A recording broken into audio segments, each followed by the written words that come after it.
आप सभी का डॉक्टर त्रिलोकनाथ पांडेय जी की दक्षता संवर्धन कार्यशाला में हार्दिक स्वागत है।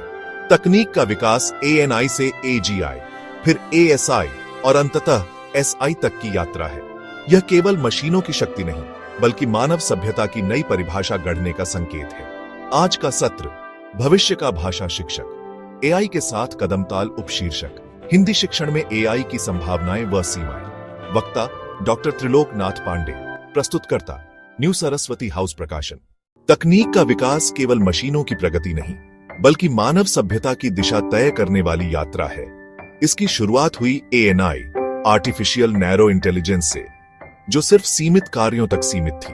अगला पड़ाव है AGI, आर्टिफिशियल जनरल इंटेलिजेंस, जहां मशीनें इंसान जैसी सामान्य बुद्धि हासिल करेंगी। इसके आगे आएगा ASI, आर्टिफिशियल सुपर इंटेलिजेंस, जो मनुष्य की बुद्धि से कहीं अधिक शक्तिशाली होगा।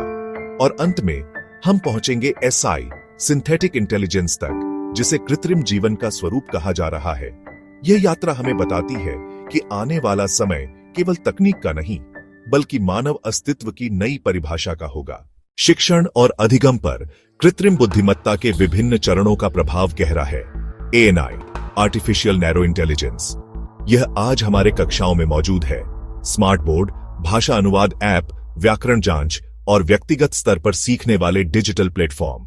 AGI, आर्टिफिशियल जनरल इंटेलिजेंस, ये मानो एक मानव शिक्षक होगा, जो विद्यार्थी की सोच, भावनाओं और सीखने की शैली को समझकर शिक्षा को और भी लचीला और व्यक्तिगत बना देगा। ASI, आर्टिफिशियल सुपर इंटेलिजेंस, ये मानव बुद्धि से कहीं आगे जाकर शोध, पाठ्यक्रम निर्माण और अध्यापन की नई रणनीतियां तुरंत उपलब्ध करा सकेगा।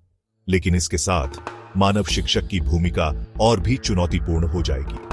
SI, सिंथेटिक इंटेलिजेंस, इसे कृत्रिम जीवन का रूप माना जा रहा है, जहां मशीनें सचेतन प्राणी की तरह व्यवहार कर सकती हैं और विद्यार्थी के सह अध्येता या मार्गदर्शक बन सकती हैं। समग्र रूप से ANI से लेकर SI तक की यह यात्रा शिक्षा को केवल सूचना देने तक सीमित नहीं रखेगी, बल्कि उसे सह बुद्धिमत्ता और सहयोगात्मक अधिगम की दिशा में आगे बढ़ाएगी।